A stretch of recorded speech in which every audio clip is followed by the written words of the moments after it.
पिछले क्लास में आप सभी विद्यार्थियों को एक्सरसाइज 3.2 में क्वेश्चन नंबर 4 का फर्स्ट तक बता दिया गया था। जैसा कि आपको पता है कि अभी मैं एनसीईआरटी से क्लास 10th का एक्सरसाइज 3.2 को क्वेश्चन को सोल्व कर रहा हूं, जिसमें क्वेश्चन संख्या 4 का पहला तक पिछले वीडियो में मैं बता दिया था। और आज के क्लास में मैं क्वेश्चन संख्या 4 का 2 से आप लोगों को बताऊंगा। अगर मेरा वीडियो आप लोगों को पसंद आ रहा है तो प्लीज़ वीडियो को लाइक कर दीजिए, अपने ग्रुप में ज़्यादा से ज़्यादा शेयर कीजिए। अगर मेरे चैनल पर अगर आप पहली बार आए हैं तो मेरे चैनल को सब्सक्राइब कर लीजिए, बेल आइकन को दबा दीजिए, जिससे कि मैं कोई भी वीडियो अपलोड करूँ तो सीधा नोटिफिकेशन आप तक पहुँचे। ठीक है, तो देखिए 4 का जो क्वेश्चन कह रहा था कि निम्न रैखिक समीकरणों के युग्मों में से कौन युग्म संगत है या असंगत है। यदि संगत है तो ग्राफीय विधि से हल कीजिए। संगत है तो ग्राफीय विधि से हल कीजिए। मैं आपको पिछले क्लास में भी बताया था कि संगत कब होगा, जब a1/a2 डज नॉट b1/b2 हो जाए। तो इस स्थिति में समीकरण का कितने हल होता है?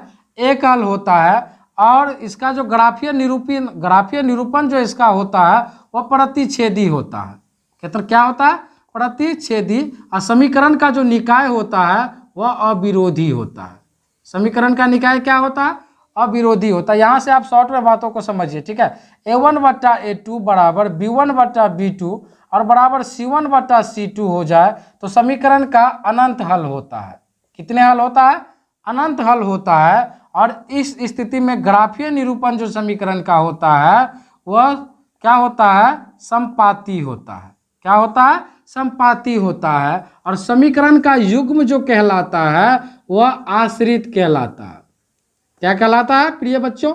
आश्रित कहलाता है। बाबू यहाँ ध्यान से आप देख लीजिए, a1/a2 अगर बराबर b1/b2 के हो जाए और does not equal to c1/c2 के हो जाए तो इस स्थिति में समीकरण के कितने हल होंगे? कोई हल नहीं होंगे। कितने हल? कौन से कितने हल होंगे? कोई हल नहीं होंगे। और ग्राफीय निरूपण जो समीकरण का होगा वह समांतर होगा। और स्थिति में समीकरण का युग्म जो होगा वह विरोधी होगा। क्या कहलाएगा? समीकरण क्या कहलाएगा? विरोधी कहलाएगा। ठीक है, तो आपको यही बात यहाँ पर लागू करना है। 4 का जो दूसरा क्वेश्चन है इसमें दिया हुआ है कि x - y = 8 और 3x - 3y = 16। तो आपको क्या करना है? a1/a2 तो देख लीजिए यहाँ पर कुछ नहीं, इसका गुणांक तो 1 है तो 1 क्या कीजिएगा? 3 कीजिएगा। फिर -1/-3 करोगे। बाबू यहाँ पर क्या है? 8 क्या करोगे? 16 करोगे। ठीक है, देख लीजिए ये एक ये माइनस माइनस कैंसिल हो गया। 8 × 8 8 दूना 16। 1/3 बराबर 1/3, लेकिन ये बराबर 1/2 के नहीं है। तो कौन सा रूल यहाँ फॉलो कर रहा है? देख लो, a1/a2 बराबर b1/b2 और does not equal to c1/c2। कोई हल नहीं है तो ये असंगत हो जाएगा। क्या हो जाएगा? असंगत हो जाएगा। कोई हल है ये नहीं इसका। ठीक है, 4 का दूसरा था। 4 का तीसरा आप यहाँ पर देख लो कि 2x + y - 6 बराबर 0 और क्या है? 4x - 2y - 4 बराबर 0।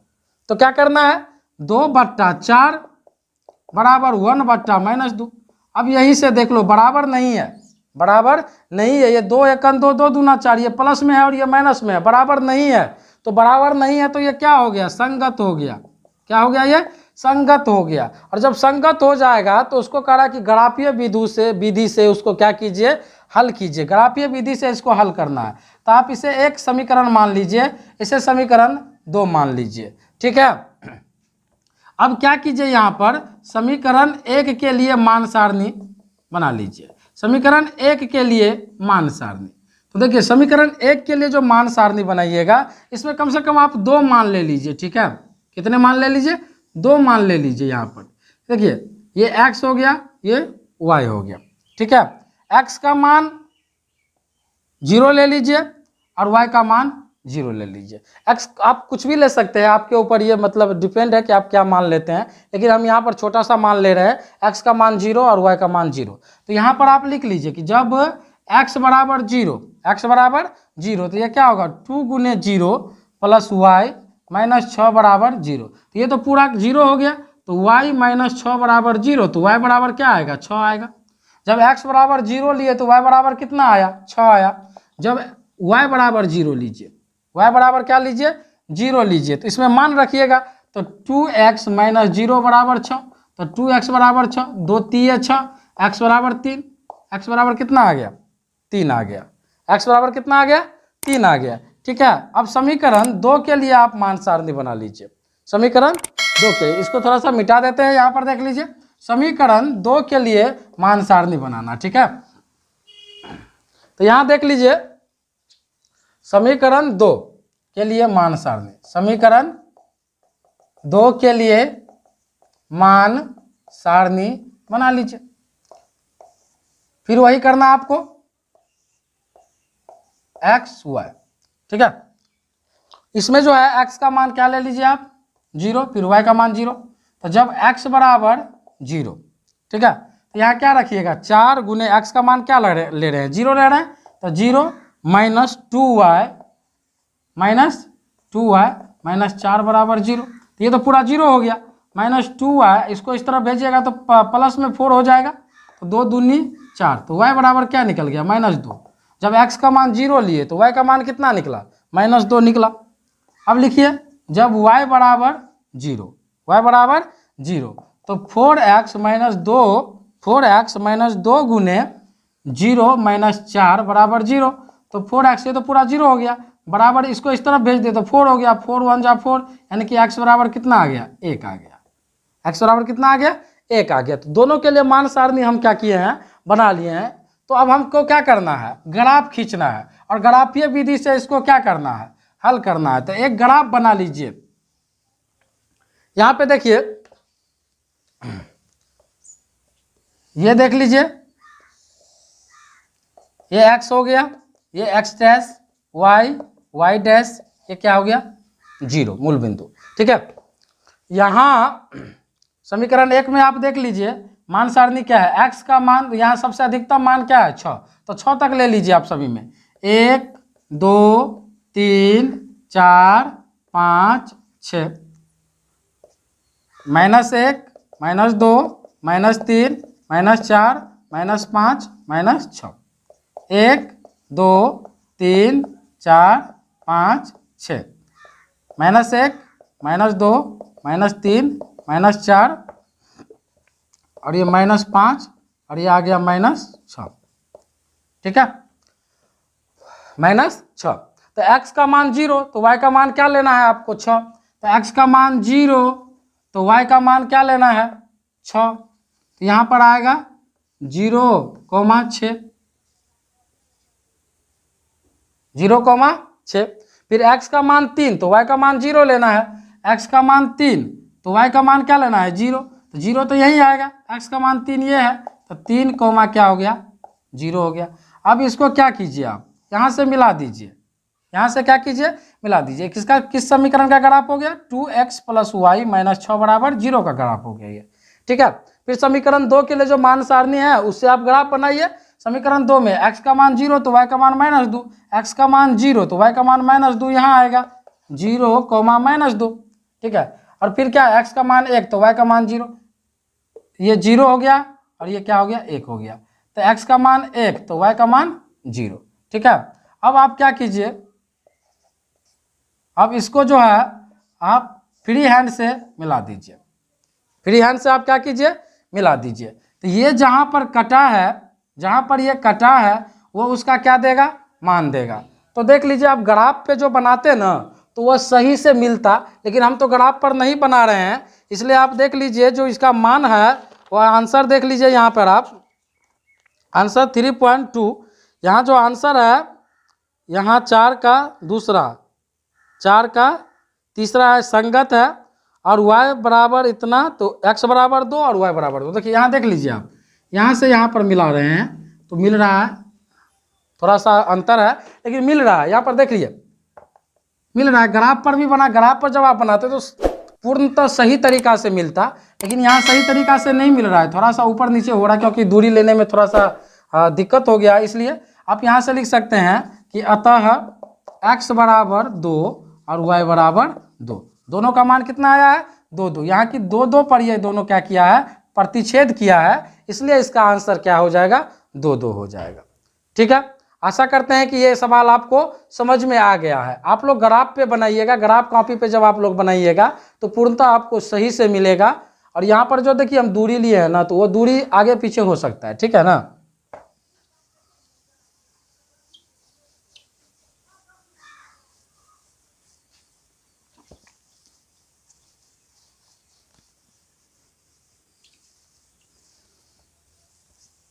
चलो अब जो है 4 का चौथा क्वेश्चन देख लीजिए आप, 2x माइनस 2y माइनस 2 बराबर 0 और 4x माइनस 4y माइनस 5 बराबर 0।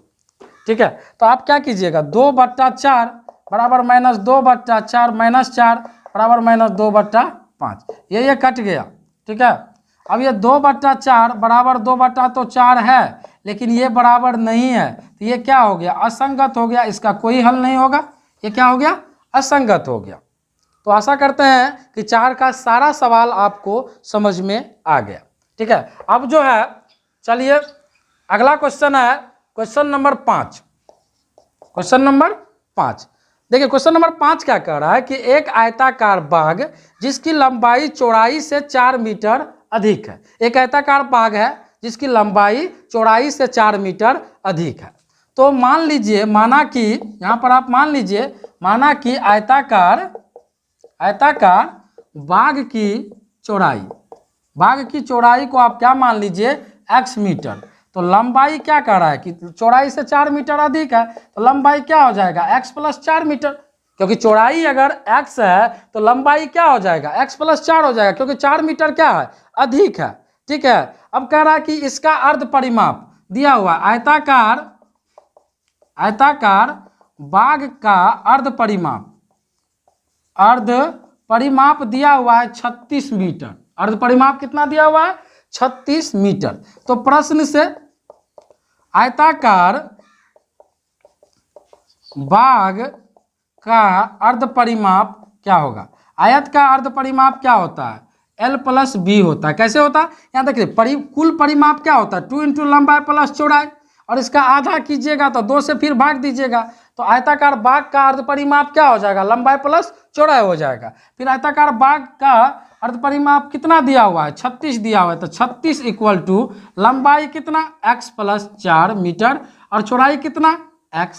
ठीक है, तो 36 इक्वल टू x को जोड़िएगा तो 2x और प्लस 4 को इस तरफ लेकर चले आओ तो 2x बराबर 36 और माइनस 4 हो जाएगा, तो 2x बराबर 32, 16 दूनी 32, x बराबर 16 मीटर। यानी कि अतः बाग की लंबाई कितना हो जाएगा x प्लस 4, तो x का मान कितना है 16 प्लस 4, 16 प्लस 4 कितना हो जाएगा 20 मीटर हो जाएगा, और चौड़ाई कितना हो जाएगा x माने हैं तो 16 मीटर हो गया। ये हो गया आयताकार बाग की लंबाई 20 मीटर और चौड़ाई कितना हो गया 16 मीटर। तो आशा करते हैं कि आसान रूप से आप सभी को मैं सवाल को समझाने में कामयाब हो रहा हूं और आप लोग सभी बातों को समझ रहे हैं। चलो बाबू आगे चले। ठीक है, इसको मिटा देना, चलिए इसको मिटा रहे हैं। ठीक है,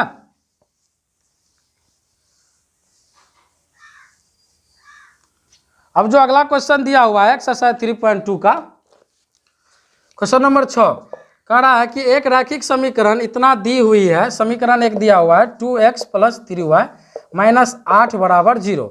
दो चरों में एक ऐसी रैखिक समीकरण लिखिए ताकि प्राप्त युग्म क्या हो ज्यामितीय निरूपण जैसा हो, प्रतिच्छेद करती हो। तो बाबू आपको अभी हम बताए थे प्रतिच्छेद करने के लिए क्या होता है a1/a2 डज नॉट b1/b2।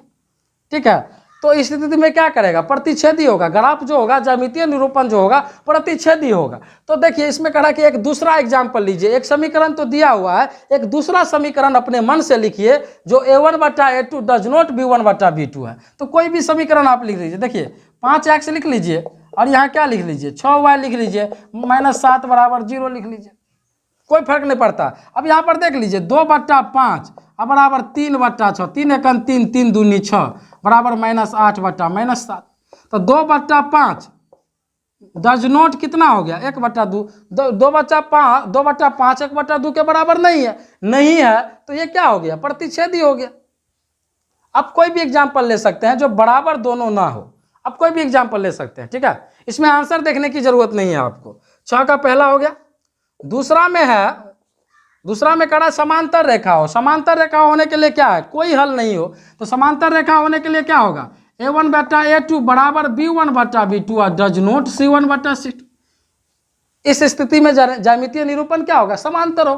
तो आप देख लीजिए a1/a2 तो 4x लिख लीजिए अब प्लस 6y माइनस 9 बराबर 0। अब आप जो कीजिएगा तो 2 बट्टा क्या होगा 4 बराबर 3/6 बराबर -8/-9। तो 2 एकन 2, 2 दूना 4, 3 एकन 3, 3 दूना 6, माइनस माइनस कैंसिल, 1/2 बराबर 1/2 और डज नॉट 8/9। ये बराबर हो गया, ये बराबर नहीं हुआ तो कोई हल नहीं होगा, यानी कि ग्राफीय निरूपण जो होगा समांतर होगा। क्या होगा, समांतर। इसके अलावा आप कोई भी एग्जाम्पल ले सकते हैं। यहाँ 2x है, यहाँ आप 3x ले लीजिए, और कोई दूसरा एग्जाम्पल ले लीजिए, 8x ले लीजिए, यहाँ 4 गुना फिर 12y ले लेते। तो इस प्रकार से आपको ये देखना है कि ये दोनों को बराबर करना है। आपको दिमाग ये लगाना है कि ये दोनों बराबर कैसे हो जाएगा, कौन सा एग्जाम्पल ले कि ये दोनों बराबर हो जाएगा, ठीक है। अब 6 का तीसरा नंबर क्वेश्चन में है कि क्या हो, समपाती रेखा हो। समपाती रेखा होने के लिए क्या होता है कि a1/a2 बराबर b1/b2 और बराबर c1/c2, सभी बराबर हो जाए। तो सभी को बराबर कर दीजिए। देखिए 4x ले लीजिए, 6y ले लीजिए, -16 बराबर 0। अब देख लीजिए 2 बट्टा क्या कीजिएगा 4, 3 बट्टा क्या करोगे 6, -8 बट्टा क्या करोगे -16, कट गया सभी। 1/2 बराबर 1/2 बराबर 1/2, सभी बराबर आ गया तो क्या होगा, समपाती होगा। और इस स्थिति में हलों की संख्या कितना होता है, अनंत होता है, ठीक है। तो आप कोई भी एग्जाम्पल और ले सकते हैं। आप ले लीजिए यहाँ पर कोई भी एग्जाम्पल आप ले, 8x ले लीजिए, यहाँ 12y ले लीजिए, यहाँ 32 ले लीजिए। आपको इतना दिमाग लगाना है कि सभी बराबर हो जाए, ठीक है। तो इसको मिटा दे, ये भी सवाल आपको समझ में आ गया। अब जो है क्वेश्चन संख्या 7, क्वेश्चन नंबर 7 है, कह रहा है कि समीकरण इतना और इतना का ग्राफ खींचिए, एक्स अक्ष और इन रेखाओं से बने त्रिभुज के शीर्षों के निर्देशांक ज्ञात कीजिए और त्रिभुजाकार पटल को छायांकित कीजिए। तो देखिए x - y + 1 बराबर 0 है, इसे समीकरण 1 मान लीजिए। और 3x + 2y - 12 बराबर 0 है, इसे समीकरण 2 मान लीजिए। समीकरण 1 और 2 के लिए अलग अलग मान सारणी बना लीजिए। समीकरण 1 के लिए मान सारणी, समीकरण 1 के लिए मान सारणी बना लो, ठीक है। देख लो 2 कम से कम मान ले लो, ज़्यादा मान लेने की जरूरत नहीं है, 2 कम से कम ले लो। ज़्यादा ले लोगे तो अपना ज़्यादा ले लेना, कोई दिक्कत नहीं है। यहाँ पर कम से कम 2 मान ले लो, ठीक है। x का मान हम ले रहे हैं 0, फिर y का मान ले रहे हैं 0, ठीक है। तो जब x, चलो ठीक है, x का मान ले लो 0, तो 0 - y + 1 बराबर 0, तो -y बराबर -1 कैंसिल, तो y बराबर कितना हो गया 1, माइनस माइनस कैंसिल हो गया था यहाँ पे, ठीक है। जब y बराबर 0 तो x - 0 बराबर 1, तो x - 0 + 1 बराबर 0, तो x + 1 बराबर 0, तो x बराबर -1, x बराबर -1 आ गया, ठीक है। अब समीकरण 2 के लिए मान सारणी, ज़्यादा लंबा नहीं, यहीं पर बना लेते हैं, ठीक है। समीकरण 2 के लिए मान सारणी, समीकरण 2 के लिए मान सारणी बना लो। यहाँ पे x y, x का मान 0, y का मान 0। जब x बराबर 0 तो क्या हो जाएगा 3 × 0 + 2y - 12 बराबर 0, तो 2y बराबर 12, तो 2 छक्कन 12, y बराबर कितना आ गया 6। और जब y बराबर 0 तो 3x + 2 × 0 बराबर 12, तो 3x बराबर 12, 3 चौके 12, x बराबर कितना आ गया 4 आ गया। अब ये x बराबर कितना 4, सबसे अधिकतम मान कितना प्राप्त है 6। अब 6 तक हम क्या कर लेंगे, ग्राफ खींच लेंगे, ठीक है। ये x डैश y डैश, थोड़ा थोड़ा दूरी, यहाँ पर देखो 1 2 3 4 5 6, 1 2 3 4 5 6, -1 -2 -3 -4 -5 -6 -1 -2 -3 -4 -5 -6। ठीक है, जब x का मान 0 तो y का मान 1, जब x का मान 0 तो y का मान 1, 0,1। जब x का मान y का मान 0 तो जब y का मान 0 तो x का मान -1, जब y का मान 0 तो x का मान -1, यहाँ आएगा -1,0। अब इसको क्या करना है, फ्री हैंड से मिला दो, मिला दिए। अब समीकरण 2 में देख लो, x का मान 0 तो y का मान 6, x का मान 0 तो y का मान 6, यहाँ हो रहा। और जब y का मान 0 तो x का मान 4, y का मान 0 तो x का मान 4, यहाँ हो रहा 4,0। ये क्या हुआ था, 0,6। ठीक है, अब इसको क्या करना है, फ्री हैंड से इसको मिला देना है। फ्री हैंड से किसको मिला देना है, इसको मिला देना है। अब देखो, ये जो ग्राफ पे रहता तो सीधा मिलता, लेकिन ग्राफ पे नहीं है, ग्राफ पे नहीं है। यहाँ पर तो दो शीर्ष हमको प्राप्त हो गया। यहाँ पर एक त्रिभुज, ये त्रिभुज एगो ये बन रहा है, एगो ये बन रहा है, एगो ये बन रहा है, या तो ये बन रहा है, यहाँ पर ये नहीं बन रहा। ठीक है, ये त्रिभुज बन रहा है, यहाँ पर ये त्रिभुज बन रहा है, इसको छायांकित कर दो। इसको क्या कर दिए, छायांकित। और शीर्ष इसको मान लो ये A है, B है, और ये क्या है, C है। तो शीर्ष का निर्देशांक क्या हो गया, शीर्ष का यहाँ पे निर्देशांक जो हो जाएगा 0,1 शीर्ष A का। फिर B का निर्देशांक क्या हो जाएगा, यहाँ से हमको निकालना पड़ेगा, पहले C का लिख लेते हैं। C का निर्देशांक क्या हो जाएगा, C का निर्देशांक 0,6। देखो B का इसलिए हम यहाँ पर नहीं लिख रहे हैं क्योंकि ग्राफ कॉपी तो नहीं है, इसलिए दूरी लेने में कभी ज़्यादा हो जाता है तो कभी कम हो जाता है। तो B का निर्देश अगर ग्राफ पर हम बनाते तो आसानी से बन जाता, लेकिन ग्राफ पे नहीं है ना, ये हम बोर्ड पर आपको समझा रहे हैं। आपको ग्राफ पर बनाना है, ग्राफ पर जब बनाओगे तो ये एक्यूरेट आ जाएगा। तो देख लो, यहाँ पर B का जो निर्देशांक होता है, हम क्वेश्चन आंसर में से देख के ही यहाँ पर लिख देते हैं। ठीक है, आप लोगों को सिर्फ समझने से मतलब है, आप लोग समझिए। ठीक है, ये सब दूसरा आंसर लिया है 4,0, जहाँ पर हो कोई दिक्कत नहीं है। तो यहाँ पर जो भी हो, यहाँ पर आप मान लीजिए कि 3 पर काटा है, जहाँ पर काटेगा वो ले लीजिएगा। ठीक है, ये मान लो 2 पे काटा, 2 और कौमा क्या है 2, तो B का निर्देशांक लिख लेते हैं 2,2। इसके अलावा भी और भी आंसर हो सकता है, इसके अलावा भी और भी आंसर हो सकता है। एक ये भी त्रिभुज बना है तो ये भी त्रिभुज बन सकता है, यहाँ भी त्रिभुज बना है। अब इस स्थिति में ये A हो गया, ये क्या हो गया, A हो गया, ये B हो गया, ये B है, ये C हो जाता। तो जैसा भी ये त्रिभुज पर हम लिए हैं तो इस त्रिभुज को आपको छायांकित कर देना है। ये छायांकित कर दिए, इस प्रकार से आपको क्या निकाल लेना है, आंसर निकाल लेना है। तो आशा करते हैं कि ये सवाल भी आपको समझ में आ गया, और आशा करते हैं कि मेरा वीडियो आपको पसंद आ रहा है, मेरे वीडियो से आपको सहायता पहुंच रहा है। तो अगर मेरे वीडियो आपको अच्छा लग रहा है तो मेरे वीडियो को लाइक कर दीजिए, अपने ग्रुप में ज़्यादा से ज़्यादा शेयर कीजिए, और जो टॉपिक्स आपको पढ़ना है वो हमें कमेंट करके बोल सकते हैं, उसी टॉपिक पर मैं वीडियो बनाऊंगा। अगर मेरे पहले चैनल पर पहली बार आए हैं तो मेरे चैनल को आप सब्सक्राइब कर लीजिए, बेल आइकन को दबा दीजिए, जिससे कि मैं कोई भी वीडियो अपलोड करूं तो सीधा नोटिफिकेशन आप तक पहुंचे। मिलते हैं नेक्स्ट क्लास में। जय हिंद।